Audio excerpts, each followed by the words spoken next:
Welcome, everybody. Thanks for joining in to our podcast with Spirituality Adventures. Today, I'm with Michael Brooks, and Michael Brooks has been a friend for over 10 years. We met several years ago when we first started working in the urban core together with Convoy of Hope. And so I've come to appreciate Michael. He's served as pastor in Kansas City for 20 years at Zion Grove Baptist Church, now Oasis Church, and he served on the city council from, I think, 2011, 2014, mm-hmm. and he continues to pastor Oasis Church. So thank you, Michael, for being here today. Fred, thanks for the invitation. It's a pleasure to be here. I appreciate you. I appreciate your friendship. No doubt. So I am talking right now about recovery, and certainly my journey in the last couple of years has been a journey of recovery, mm-hmm. and people are tuning in right now, kind of hearing you share with me and have a conversation with me about recovery. Right. And the reason why I wanted to invite you, first of all, I wanted to have a pastor come in and talk about recovery, but the other big thing is, I knew that you had worked in recovery right. for years. Mm-hmm. So why don't you kind of tell us give us just some background. Some people don't know you. Give us some background of where you grew up and how you came to recovery work, and then maybe even into your pastor work, that kind of thing. Well, how much time do we have? Yeah, right. Well, it's the 2-hour question. I was born and raised right here in Kansas City. Went to Central High School. Graduated from there in 1980. And but the year before I graduated, the summer before my senior year, I actually got injured playing basketball. And basketball was going to be my way out. I was expecting to get a college scholarship and, right off in the sunset, become an NBA player and all of that stuff. Mm-hmm. So I really think I was supposed to be Michael Jordan. God took that gift. And I was so messed up, he took that gift and gave it to Michael Jordan. That's my story, and I'm sticking to it. There you go. But anyway, the depression and anxiety around not getting a scholarship and not playing basketball my senior year kind of drove me into drinking and drugging. And so that's kind of where I was for about a year and a half before I decided to join the Air Force. And joining the Air Force was just a fluke. I was on the bus driving by a recruiting station and saw the sign and said, let me just go in here and see what they're talking about. Because I really wanted to get out of Kansas City. I just see another way out. College, again, was going to be my way out of Kansas City. So I stopped in, talked to the recruiter. By the time I left, I had already signed on the dotted line, delayed enlistment program, and this was probably December, and so I was delayed till about May of 1982. And so May 1982, I left here, joined the Air Force, and was in the Air Force from 1982 to 1992. Okay. And but while in the Air Force, I had to stop doing the drugs, but just kept drinking. Mm-hmm. Turned 21 while I was there, and so the day I turned 21, I don't remember it very well. But I remember driving to the package store to get whatever I was going to drink, and the rest of the day is a blur. But at the same time, was still being pushed to kind of get back into the church. I was raised in the church, born and raised in the church, was in the church all my life, but never really had a personal relationship with God. And that's kind of where the addiction thing comes from, the change from addiction, recovery comes from. And when it comes to spirituality, pushing more for people to have a personal relationship with God rather than having a relationship with the church. And so that's the big, broad picture. But was in the Air Force, was in Florida from 1982 to about 1984.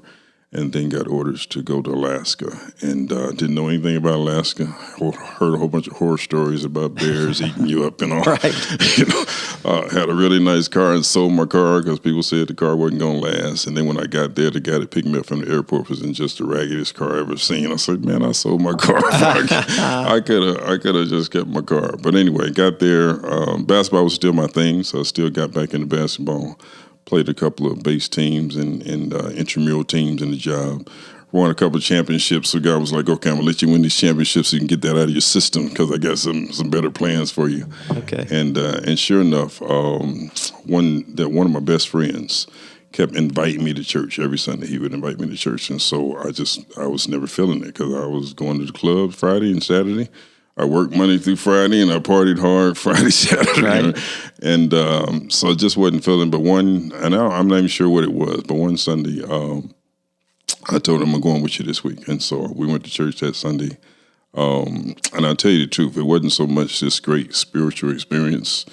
I promised him I was going to go, and so I promised God, okay, I'm gonna go to the club one more time, and then we're gonna try this changing your life thing. So I went to the club, but when I went to church that Sunday, I promise it's not even a joke. I did not join because of the spiritual experience. I joined because I looked up in the choir, and some of the same people that in the club Saturday night was in the choir. And I thought, well, this must be the church to be. You can go to the club Saturday and sing in the choir on Sunday. This is, that's my story. But once I got in there, they had a basketball team as well. And this would really change things. In order to play on the basketball team with the church, you had to attend Bible study. Oh, wow. Okay. And so I wanted to play basketball. But we had to be at Bible study Wednesday night. That started this journey of actually learning the Bible and becoming a disciple. And so that's what changed my life, just being there and playing basketball. So basketball still did save my life. It just wasn't, in a Division I college thing. So started playing basketball, started going to Bible study, and I remember like yesterday we were studying the book of Proverbs, one series, and then the book of Revelation, two great books to study. And when I got there, also just always felt, even before I left Kansas City, I always felt like God was calling me to the ministry. And joining the Air Force was also running. From the time you were a kid? Probably a teenager, probably around 16, 17, around the same time I got hurt. How did that transpire? Was it just a thought? It was just, whenever I would get in trouble, I still always knew I needed to pray. Okay. And so there was a couple of situations where, and one really prominent one, I had a girlfriend whose grandmother stayed with her.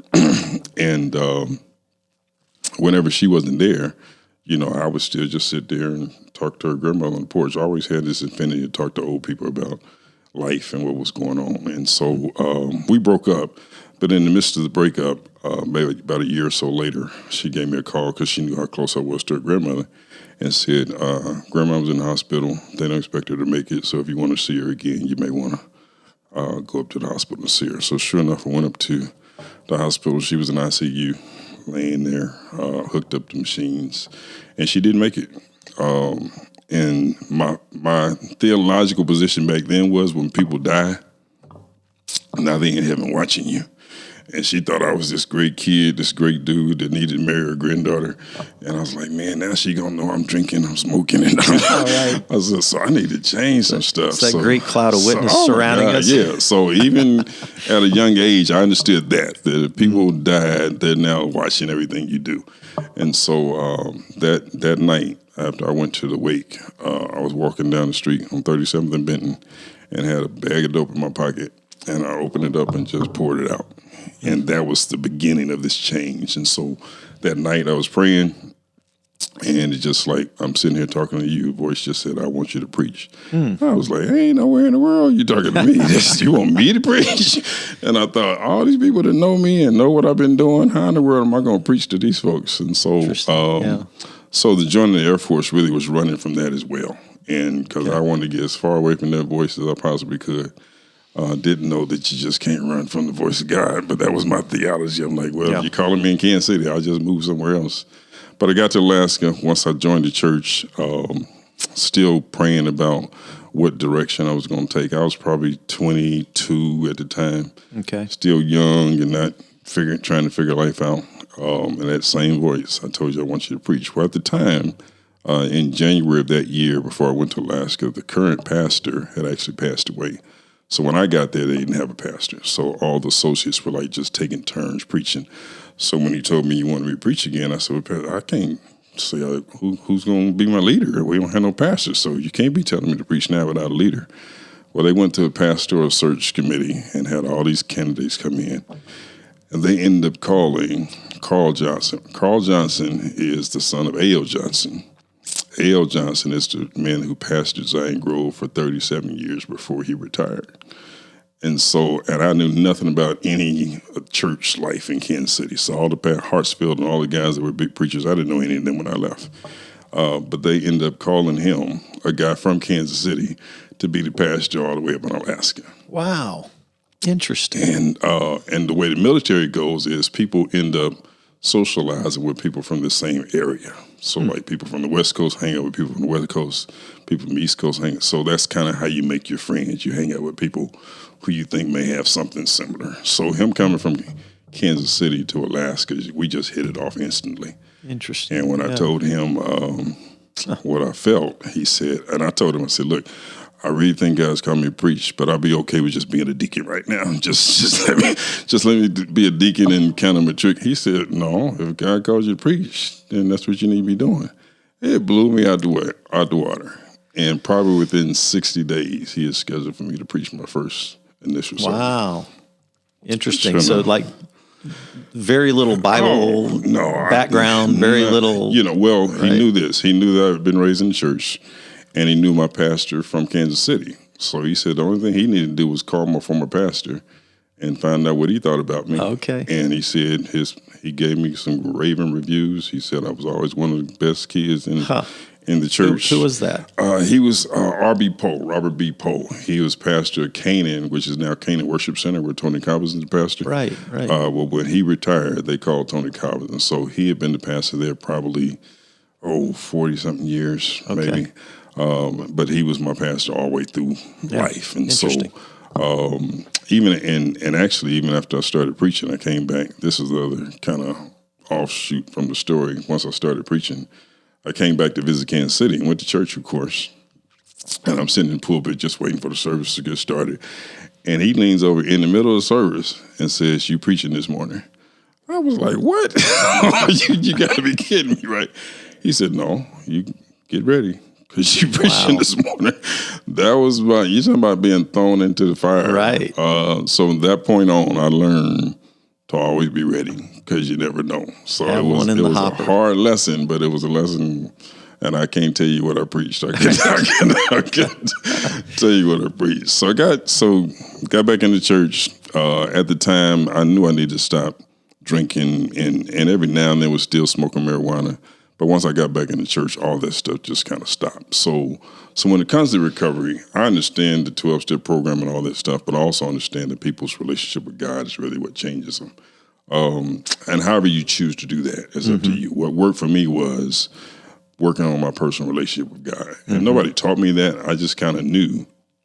And so one of the things that kind of also pushed me to do that was they were always saying, okay, you gotta get your own Bible. Well, I went to the Bible bookstore and looked at the prices of the Bible, and back then, it's like, early 80s. So $30, $40 for a book was like major to me. So I was like, I'm not spending $40 on a book I ain't going to read. So the fact I spent $40 on a book just said, I'm reading this book because if I'm spending this kind of money. But I just started reading, just started searching, and just started looking. And that was 1984. July of 84. And so that's where I started kind of learning more and searching for more. And so that kind of started that journey. Also, while I was in the military, I had a job that I really didn't want. When I joined, I told them I wanted to get into management. Well, and I didn't know what inventory management was. But inventory management is warehouse work.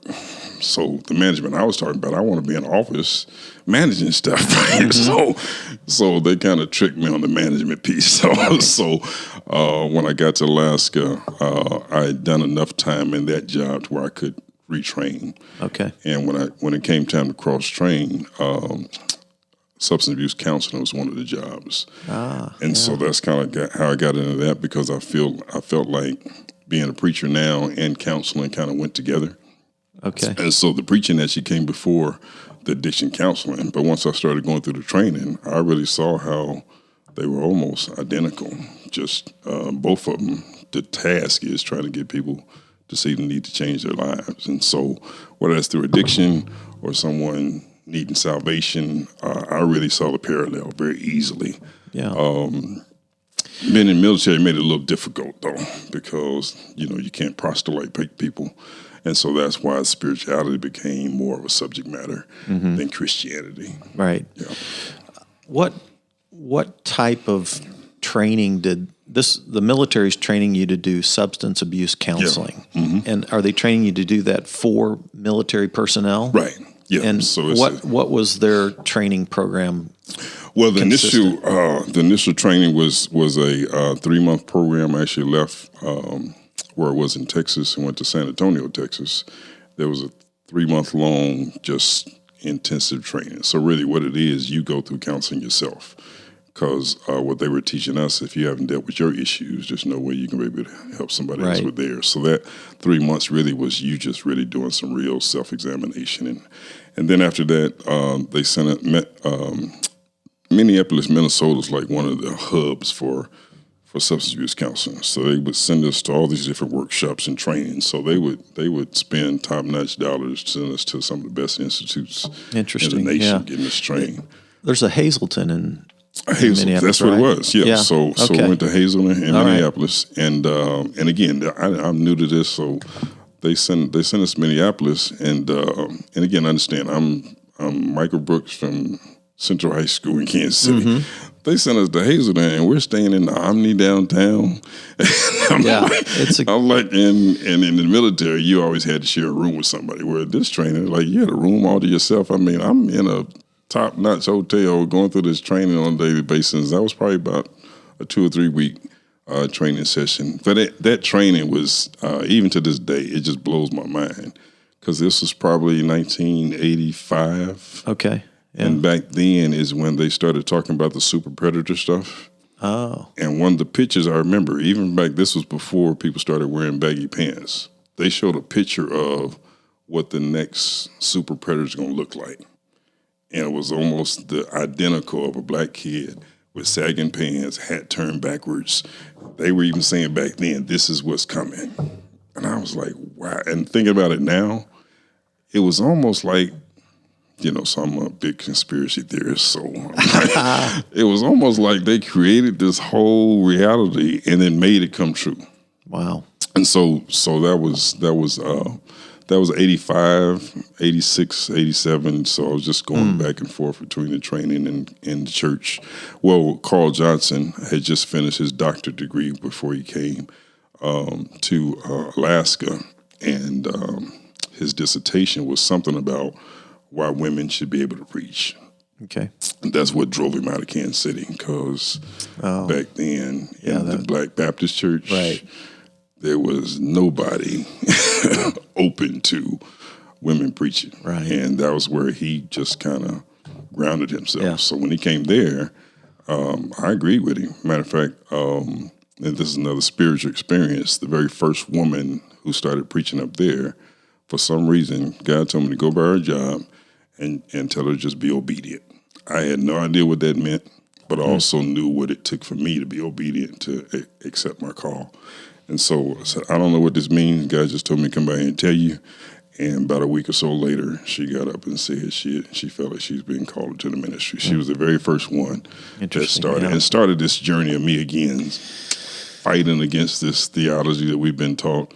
And have continued to fight against just stuff that just don't make sense since that day, Yeah, it's an aside, but I remember when I was in one of the African-American churches here in Kansas City, and one of my female pastors just walked right up behind the pulpit.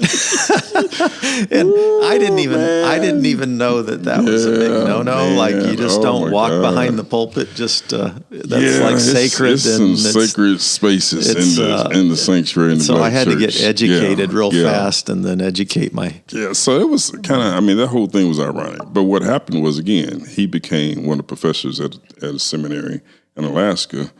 But when we would have our ministers meeting, he was teaching us the same classes that he was teaching seminary. Mm-hmm. So it was unofficial seminary training, but I don't have no paperwork, but I was getting the same training that someone going to school was getting. Yeah. And so that's what helped us well. He actually trained us on how to study and how to break down the scripture and eisegesis and exegesis and all of that. He was doing that with us on a monthly basis, just in the ministers' meeting. So I really owe him a lot. He's probably the best teacher, leader that I've had in my life. Yeah. Excellent. So back to the substance abuse training that you went through, was it Was it 12-step based? I mean, was that a big part of it? Yeah, most of it was definitely 12-step because of what we were doing, though, because we were expected to work with not only just the enlisted member or officer, but also they had a very big family plan.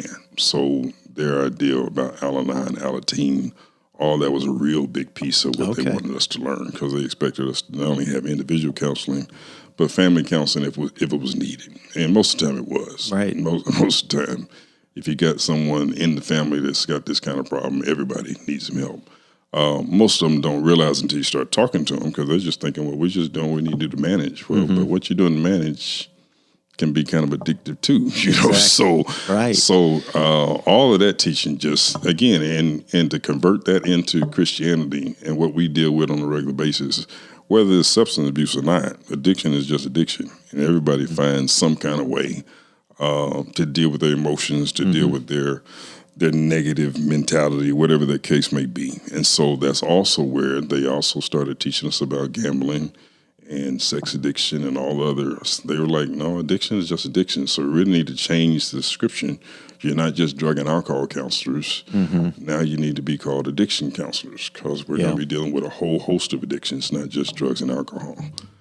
But that's usually what gets people's attention, you know, because it's the drugs and alcohol. Well, I mean, some of these other ones can be just as damaging and just as dangerous, you know, as the drugs and alcohol can be. So that was the holistic training really was what was beneficial to me. And again, I always saw the comparison between what we were trying to do with people who were addicted to people who were trying to get their lives changed through Christianity as well. Right. I'm curious. So like the substance addiction thing. So you've got your drugs, your alcohol, and food. I think is a huge issue. You know, I've met with so many people who have food issues, body image issues.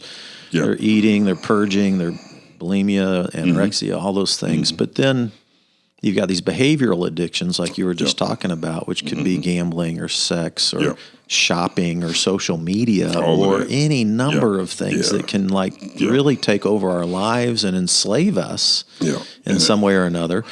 And even then what you pointed out about how family members who live around an addict can themselves become addicted to behavior patterns that are unhealthy themselves.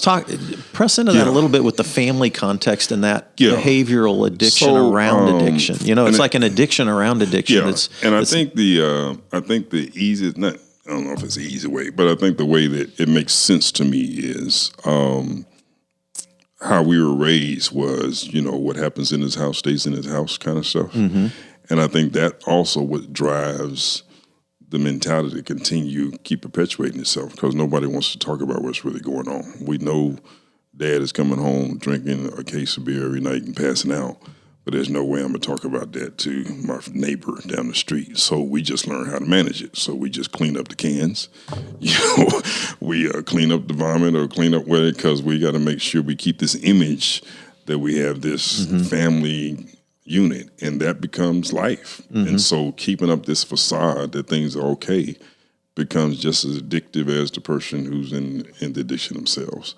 The other piece that was always interesting was, you know, how hereditary this thing can be.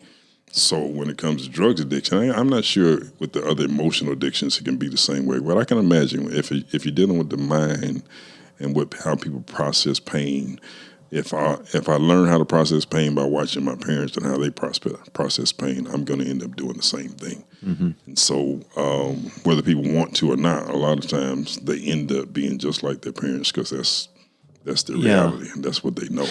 Yeah. So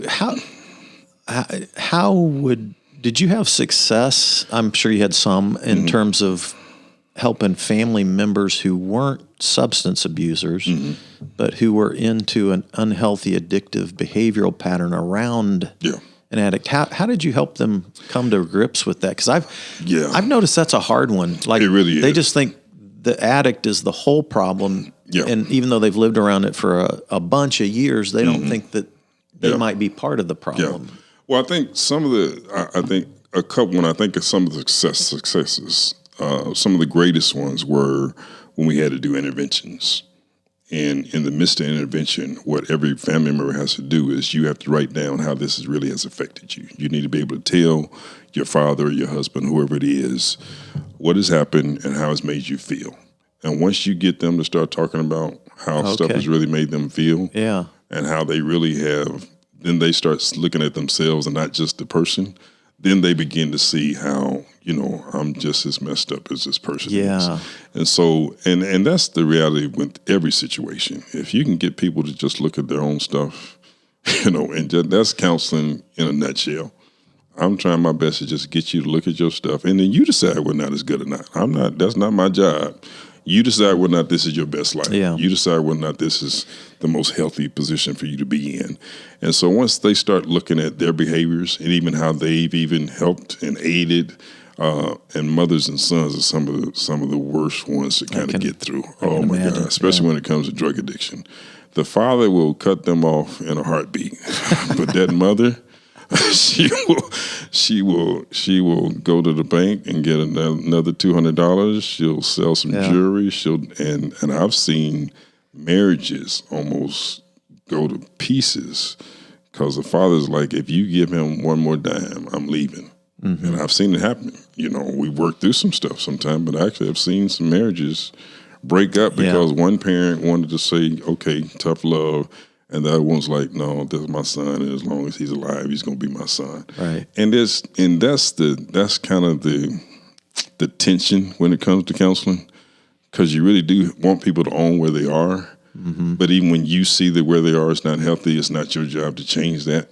That's just where they are, and until they can see it for themselves, there's not a whole lot you can be able to do. And so as much as you can keep putting the mirror up, as much as you can keep repeating to them some unhealthy stuff that's going on, until they come to the conclusion, I need to change and I'm part of the problem, nothing's really going to change.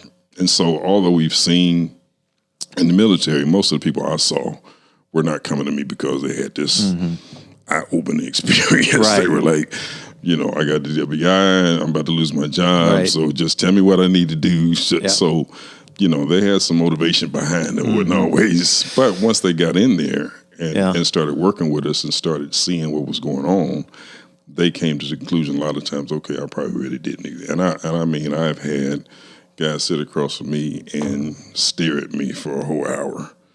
I'm here because they told me I need to be here. You seen Marshawn Lynch at the press conference when he was playing for Seattle. I've seen that over. I'm here so I don't get fined. I'm here because they told me to be here. So let me know when 59 minutes is up, and I'll see you next week. Kind of thing. I'm like, and I just have to record that. But until that person really is ready, there's not a whole lot anybody's going to be able to do. Isn't that right? And it can be very painful for the family because everybody in the family, and usually the addict or the alcoholic, is the last person to have this eye-opening experience. Everybody else around them knows. You done lost jobs, you done lost your family, you done lost your kids, nobody wants to be bothered with you, but you're saying everything is just fine. So the addict themselves usually is the last person to really come to grips where things really need to change. And a lot of times that's usually forced by some outside matter. I think some child that says something, some wife or husband that says, I've had some mother or father that says, look, if you don't change, I'm going to have to cut you off. I mean, it really does take some, real life-changing event for some people to really decide they're going to change. Yeah, and painful. I mean, my own example of having this meltdown, losing my job, my marriage, those kind of things. And I didn't have a long history of substance abuse. Abuse. It was fairly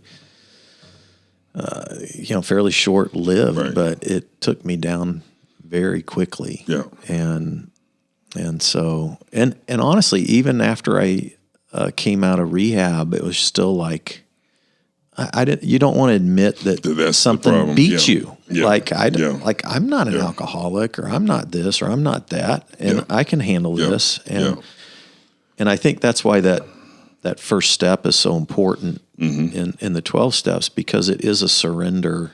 Exactly. And it's brutal honesty with yourself. Yeah. And then it's this like, And I had surrendered. I'd been a pastor for 40 years. Right, I'd made a surrender. I did drugs in high school and then came to Christ and then didn't do any of that stuff. And then all of a sudden I have this second phase and I'm like going, crap. I got to admit that this thing beat me, in some way or another. And I think that's the surrender and give up again. And that's the tension. I don't, especially when it comes to men. We don't ever want to admit that anything is more powerful than we are. Exactly.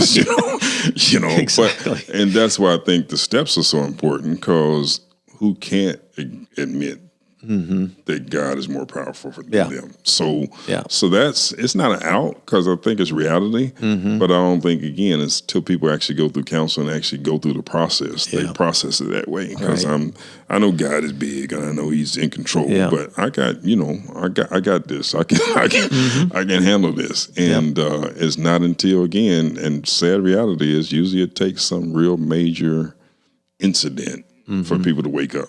And I every now and then there'll be somebody that just decides I want to change, but most of the time, change usually comes after some pain and me deciding, okay, I don't want to feel this pain anymore, so I better do something different. Yeah, and everybody has a different bottom. Yeah, like, I mean, I was just talking to a guy the other night, and I could tell he wasn't like he should have been at his bottom. Like you have no options left. He's sitting in the detox center, man, and then I can still hear it in his brain that he's still like trying not there to figure yet. it out.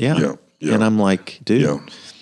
Well, I think a lot of time for people that have this long experience with addiction, the reality of not being there is scary. I don't know anything. All I've been is an addict or drug addict, whatever the issue is. It's all I've known. So now you're trying to take away the one thing that really has been my crutch. Because what people don't understand about addiction is that the things that we get addicted to work. If it's covering up some pain, it's covering up some deficiency that I have, and it works. So if I'm mad and I don't feel like being mad, I go take a drink, and guess what? I'm not mad no more. If I'm feeling this pain and I want to numb it, and I want to numb it by smoking some marijuana, well, guess what? So that's the other piece about, and what I loved about the counseling, and the counseling encouraged us to do, was just be real with people and just stop telling people that, alcohol is bad. Alcohol is bad for some people, but if alcohol is what you're using to numb yourself and that's your goal, it works. I'm not sure that needs to be a goal, but if that's the goal, so we need to stop telling people that it's just bad and it's not going to help you. Well, okay, it's helping, because if I don't want to feel what I'm feeling, if I go and we live in a society now, and your story really makes it pointed that we give people stuff to change the way they feel. Now, alcohol is legal. Marijuana may not be, but the effect is still the same. I'm trying to change how I feel. And if what I'm doing changes how I feel and it works, then what I'm going to do is keep on changing how I feel. Yeah. Because I don't want to be depressed. I don't want to be anxious. I don't want to be whatever it is I'm trying to cover up. And for me, I got tired of staying up all night long. Like I couldn't sleep. So it's like it worked for a little while. I mean, it didn't work great. Right. But it worked. And that's why I ended up going to the psychiatrist and getting on Xanax, because I thought, well, this alcohol isn't a good long-term strategy. Right. And so then I got on Xanax, and then that worked great for a while, and then it didn't. And then And I don't think our society's ever going to admit just how we cause some addictions just by how we prescribe medicine. It's interesting, isn't it? Because if we do it, and here comes this conspiracy theory again. But if we stop prescribing this medicine, we're gonna stop making money. the pharmacist's not gonna make money. The drug makers are not gonna make money. And so, we really want to change, but I'm not sure we really want to change, because when you start affecting people's bottom line, some other stuff comes into play. Yeah. Gosh, though, that brings us to, man, that's such a big bag of worms, isn't it? It's like crazy. The whole, how we treat everything with prescription drugs. We got something you can say. Got a pill. Ooh, that's a whole nother issue. Yeah. So it's obvious to me, just hearing, this journey into recovery, your work in the military, how that translated right into your pastoral work. Oh, yeah. So, just share a little bit about coming to Kansas City Okay. your work in Kansas City with recovery, and then jumping into the pastor world. Just give us that little piece. So I was still living in Wichita Falls, Texas, where I got out of the military, but I started pastoring in a little town called Altus, Oklahoma, Macedonia Baptist Church. I never forget it. First church I pastored. And tell you the truth, when I first started coming back to Kansas City, I knew I was going to come back. I actually went to Macedonia. Yes. Because I thought, I got to find some place I'm going to go to church. And went to one of John's Bible study at the old building. I don't think he knew I was. I was sitting back in the back. I just came to check him out. So John Brooks was the pastor then? Yeah. And I just went to one of the Bible studies. I said, his name's Brooks, so he can't be such a bad guy, right? So I just sat back in the back. But I knew I was coming back, and I knew I needed to attend somebody's church. And so I was hearing great things about what he was doing and what was happening. So I just went and checked it out. But anyway, I was in Texas, and this was 96, 97 when this first started, this feeling I needed to come back to Kansas City. And what was happening then was, if you remember, the reality show Cops started coming on. And almost every week, Cops was in Kansas City.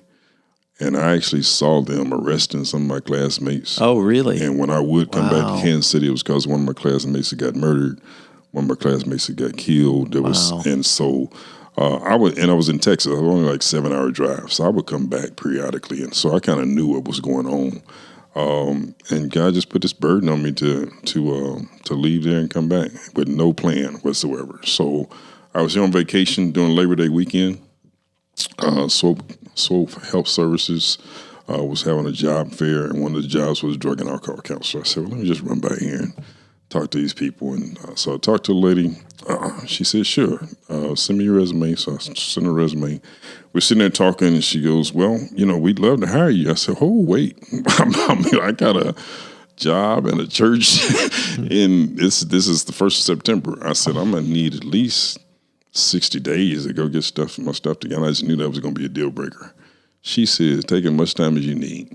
We will hold the job for you until you go take care of your stuff. And so that's what happened. I went back, resigned from the job that I had. I was actually back working for the military, working their drug testing program that I kind of had created before I got out of the military. Okay. So it was kind of ironic. I was right back in the same office I was in while I was in the military. I had one of the best jobs I ever had. I had been at the church line 4 years, and so the church is kind of shifting. I'm starting to be the pastor, if you know what that means. And was really in a good situation, financially, spiritually, everything was kind of, and then God was like, go back to Kansas City. And literally, I promise you, I told my dad, he's one of the few people I talked to about it. And his response to me was, why would you want to do something like that? I was like, it almost crushed me. I was like, Dad, Dad, I'm trying to come home. Yeah. He said, I get that, but Mike, you got a lot going on for you right where you are. Why would you want to come back here and kind of start all? I said, I don't want to, but I really feel this is what God's leading me to do. So, sure enough, I went back, told the job gave them a 2-week notice, told the church, and it was 4 years to the day. Matter of fact, the day my last Sunday was 4 years to the day that I started pastoring church. So I told the church I was moving back to Kansas City, but I would keep coming back to pastor and help them with the transition and find another pastor. So for the first probably 2 months, I was here working all week. I'd get on a plane, fly to Oklahoma City on Friday night, be there for the weekend, preach on Sunday, get on a plane back, come back. And I did that for about a month. So I came back in October, so and offered a few candidates. But once I realized they kind of had it, I kind of resigned. So that was interesting. It was, but I didn't want to just leave them, high and dry. It was a real small town, wasn't a whole lot of preachers around, so it really was going to be a task trying to find the next pastor. So I didn't just want to leave them hanging like that. So I went back, commuted back and forth for about a whole month, and started working in Swope and worked there in the homeless department. So the counseling I was doing was actually helping homeless individuals who also had dual diagnosis of some type of mental health problem, but also drug and alcohol too. Okay. And so being involved with that population just changed my whole mentality about, Kansas City as well. So I understand I'm coming back because the murder rate is skyrocketing. I got friends that are being killed. We're looking at cops, and cops is Kansas making national news because of the drug trade and what's going on. When I come back here, the population of people I start working with are the homeless people. And so this is my other mentality that really has helped me. I love working with drug addicts and alcoholics. It is who I am. I'll probably be a counselor to the day I die. It translated to the church, but I tell you the truth, Fred, on some days, I'd rather deal with drug addicts and alcoholics than some of these church folks, man. Don't get us too off track, but no, just tease that out just a little bit. And the piece of it is when you're dealing with people that have addiction, you don't have to convince them they have a problem.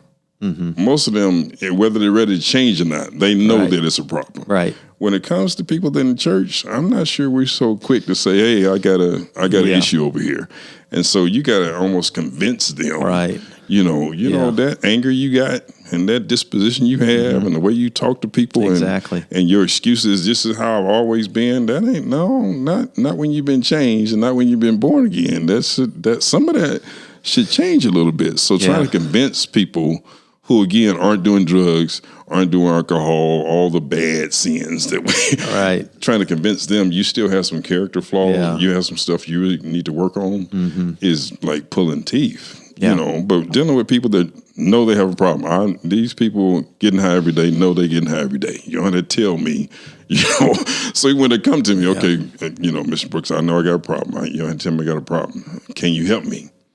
So people that are asking for help are a whole lot easier to work with than people you're trying to convince they need some help. And so that's kind of it in a nutshell. I agree.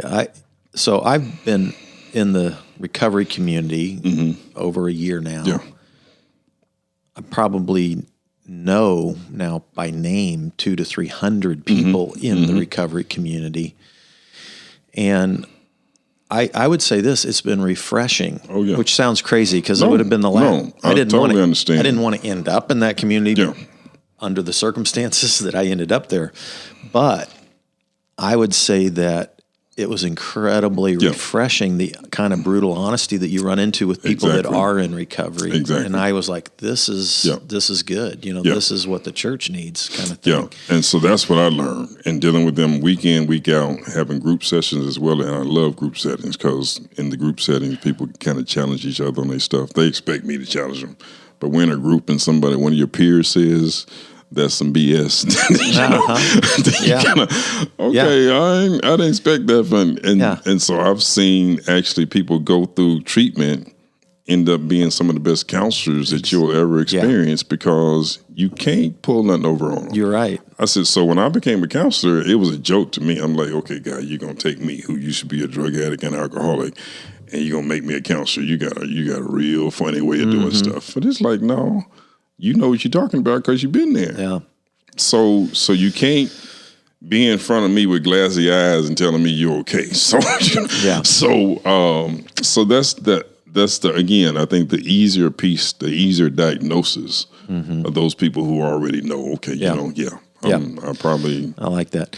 Well, let's just chat a bit about your work in the church and during this COVID period right now. So I just looked at some statistics from CDC and their surveys that they've done here in the last few months with, across the nation. And again, we might state addiction cuts across economic lines, cuts across racial lines. It impacts anybody, anywhere. It is not a respecter of persons, right? No doubt. But let's just say the CDC's search results or survey results has showed that and you just take like alcohol or drugs or suicide ideation or depression or anxiety or any of these mental health issues, that most of those categories of addiction and mental health issues have skyrocketed in the last 10 months, somewhere between 26 and 40% increases in all of these areas.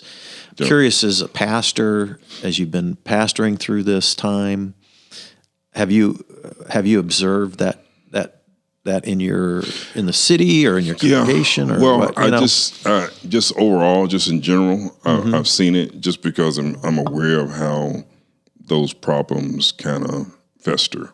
So somebody that was already depressed, somebody that was already having and I still have a very good friend that's still a counselor over at Swope that I talk to a lot of times to kind of get her perspective on what's going on. Because my real concern was, again, for those people who already have some issues and now you're sheltered in place and you can't go anywhere.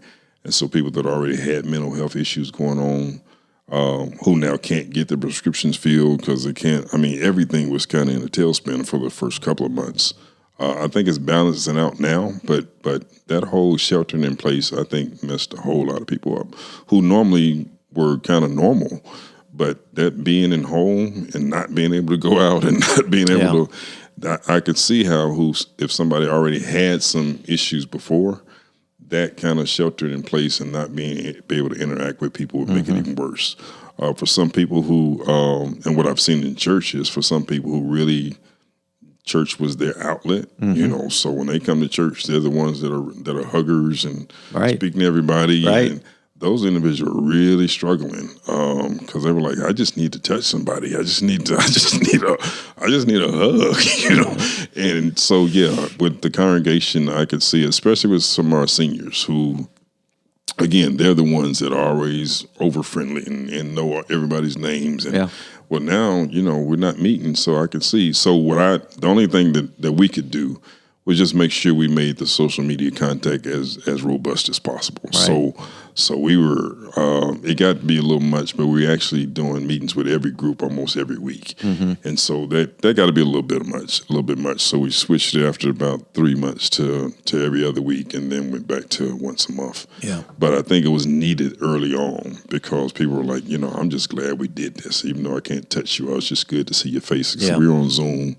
And some people were just calling in just so they could hear somebody else's voice. I mean, so I'm hoping most churches thought the same thing and felt the need to keep that connection going on. And then we were already in the transition, so it made it even that much more important to stay connected with our folks because we're still in the process of trying to move into a new building. And so keeping that connection and letting people know where we are at that process was important as well. But I really did see that people that were already dealing with some depression and dealing with some anxiety. And so I made sure, ask our ministers and our deacons to make sure that they're checking on our folk on a regular basis. Because, again, the weekly meetings did get to be a bit much. Yeah. But if we have somebody, again, that's just assigned to calling folks on a regular basis, I think that just a phone call, you'd be surprised what that does for some people. Just know somebody's thinking about them. Yeah, the African-American church is you get a lot more hugs there than you do in the white church in America. And I've said it many times. I miss my hugs because I've been in the African American church for over a year. And I can imagine with people who really need that can be a real change. It's interesting. So you think about underlying conditions and COVID and how these underlying physical health issues enhanced and made people vulnerable to COVID. Oh, no doubt. Yeah. But then we could say the same thing about the underlying addiction or mental health issues that made people more susceptible to the results of COVID. You know, I mean, that was a challenging thing for mental health workers and for all of us who work in communities with people. And I know a lot of the 12-step halls around Kansas City, would go to the mayors and whatnot, and a lot of the mayors determined that these were essential because they knew people's sobriety and that sobriety could be life and death for some people. No doubt about it. And Ruthie Workworth is the counselor that's still there. We had the same conversation about those individuals who had mental health issues, schizophrenia, depression, whatever the case may be. And you can just imagine that stuff gets, multiplied 100 times. You bet. When I'm not going to the group settings anymore, I'm not able to get, because a lot of pharmacies and stuff weren't doing a whole lot of work. They shut everything down. So if somebody's prescription that just ran out at the wrong time, it was taking them a couple of weeks just to get the medication back. And so She said it was a big step. That March to June time period was real critical. Okay. For I think once we got past June, they started opening things up a little bit more. It got easier, but those first 2 months or so were real critical for a lot of people. Right. I think. Yeah. Well, maybe just wrap this up with some counsel or advice that you might give to somebody that's listening right now, sure. and they might be concerned about their own issues. Like they might be thinking, am I an addict? Am I slipping into trouble? Or they may have a son or a daughter or a spouse or a partner or a friend who they are extremely worried about, and they're concerned. A lot of times people want to know, how can you reach out? Because you already stated, like, there's not a whole lot you can do if that person isn't ready to change. Yeah. On the other hand, what can we do? Yeah. So twofold. I think everybody has at least one or two people, when they talk to them, they listen. So in a lot of instances, it's going to be that mother, it's going to be that spouse, could be a child, but you have to kind of evaluate what their relationship is like. Is that person you're trying to help really somebody's going to listen to you and listen to your point of view? If it's you just at a distance kind of concerned about them, and you may not be the best person to approach them as far as making some changes. But most, I would say to mothers, you probably have more power than you think you have. Most kids don't want to disappoint their mothers, even when it comes to their sons. Daughters and fathers, kind of the same thing, but I really think, again, everybody has one or two people that can really get to them. And if you can find them. So as a counselor, I was always trying to figure out, and even as the client, before it got to that point, who's the one person in your family you would listen to? Yeah. If they ask you to do something, you're going to do it. A lot of times it was a grandmother, it was, an older person, but now the family dynamics are changing. Some of the older people are moving off the scene and passing away.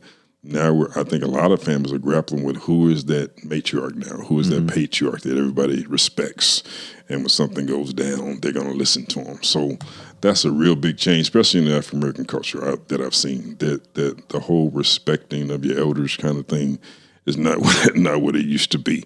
So I would say that if you're concerned about somebody, evaluate the relationship before you try to intervene, because they could accuse you just being nosy or in their business. Right. If you do have the relationship, though, use everything that you have, everything in your power to try to get them to get some help. Remembering also, though, if they choose not to, that's still their choice. Right. I'm a real huge proponent on letting people choose where they are and not taking personal responsibility for it. If you know they need to get help and you've offered the help and you've kind of guided them in the right direction and they choose not to, you can't take responsibility for that. Yeah, that's a huge one, though, isn't it? Oh, yeah. And a mom with a kid, and you know how that works. It's always easy. It's for some people that's so hard. And one of the things that happens a lot is that addict knows how to play that against you. So you're supposed to be my mother and you're not going to help me. Well, yeah, I'm your mother, but no, I'm not going to help you because I'm making the problem worse. I'm not helping you get any better. Right. And just know that if you're constantly contributing to their addiction, you may not be the cause of it, but you certainly are codependent in your helping them to stay where they are. So if you really want to change, and a lot of times it's hard. It's hard for the person that has to do it, as well as hard for the addict that has to deal with it. But you got to weigh whether or not, especially if it's a life or death situation. Right. Because with some of these drugs and alcohol, it is that. Exactly. Yeah. You got to choose, okay, do you want, would you rather go visit your child in jail, or would you rather have to go visit a cemetery on Memorial Day? Exactly. It comes down to that. And I think that's when it comes to counseling, that's really the bottom line is, do you want to live? Right. Because if you don't change, this stuff is going to kill you. I agree. And that's how serious it is. It really is. Yep. And so that's the severity kind of waivers. You have to decide, like you were saying, somebody that's not been doing it very long, may take longer for them to get to their bottom. And my bottom's not going to be everybody else's. It may take more than just a loved one passing away for me to for somebody else to wake up. But I think all that's still personal too. I mean, that I can't. And if the church could change anything, I wish we could change how we kind of force people to get to the truth. That if you don't see it my way, you're just wrong. It's not necessarily just seeing it your way. If I'm not there, if my heart hadn't been changed, because like I told you, when I first got in church, I didn't go because I had this great experience with Jesus. But as I stayed and as I studied and as I started praying and reading the Bible, that's what changed me. It wasn't necessarily walking down the aisle and shaking the preacher's hand. Right. I knew I needed to change, but that process of changing still takes some time. Yeah. It doesn't happen overnight. Yeah. And so that's what I would encourage people to, even if the change starts. And this is another sobering reality. Relapse is a part of the process. Right. I'm not saying it has to happen, but if it does happen, it's not a death sentence. If it does happen, it's not the end of the world. And so if you have somebody that's trying and they slip up, don't let that be the reason. Right. And if they admit they're slipping up and they want to get back on track, encourage them to do that. Right. Don't encourage them to keep doing it, but messing up and falling short, is part of the process. Definitely. Yeah. Yeah, I've watched that many, many times. Well, I think no matter how low somebody goes, if they want to live and they want to change, then we can provide a net of resources. Our hand can be there if they reach out. Yeah. Right? No doubt about it. And so we want to be there if they reach out. If they hit that point, then there are resources. Oh, no doubt about it. And we have some great ones in this city. I just interviewed the CEO of Welcome House just a week ago, and so there are resources for people, no matter how low they go. No doubt about it. There are ways. There are people. There are people that are going to love them, that are going to care for them. They're not alone. So I do think we, as communities, we can be that sort of resource net that can literally save people's lives in these situations. My prayer is that even the church community would be more open to that. Yeah. Imagine if every ministry had their own 12-step group. And again, you gotta deal with the whole 12-step piece. But if you can get past your little, shallow theology, it helped me, because the fact they wouldn't let us talk about Christianity forced me to teach spirituality. Exactly. And so, and I found out that was a lot more, liberating than just preaching, Christianity in the first place. So spirituality is certainly much more broad. And if you really are concerned about people getting help, them not believing in your God is not going to, change your world either. If they have something they believe in. Exactly. It doesn't have to be a conversation stopper at that point, or stop them in the process. Yeah, because I did the same thing when I taught spirituality and recovery at Welcome House. I didn't use Jesus or the Bible, but I watched people's lives really open up to new realities. The spirituality piece to this thing was huge. Doubt about it. So. And I think, even when it comes to Christianity, I still think even Christians miss spirituality. I think we're practicing a religion, but I'm not sure we really are pushing this relationship. And that's what spirituality is. It's about your relationship with God, whoever you choose to call God, whoever is your higher power. If it's working for you, if it's keeping you sober, okay, I'm glad about it. If it's changing your life, I'm glad about it. And if there is an opportunity for me to talk to you about Christ, that's fine. But if not, as long as you're staying clean, as long as you're staying sober, as long as your life is going in the direction you want to go in, who am I to say that there's something wrong with that? Well, it certainly opens the whole program up to everybody. No, no doubt. So many people would be out if you're forcing Jesus or the Bible on or something like that. No doubt. Well, thank you, Michael, for being here, and thanks for this conversation. I know that people are tuning in and listening, and I know that they've enjoyed hearing your story, but also there's been some great insights into recovery, spirituality, and that whole process. So thanks for being here. I want to thank all of you who've tuned in to this edition of Spirituality Adventures. And thanks. I'll see you next time. God bless you. Harvey Media Production.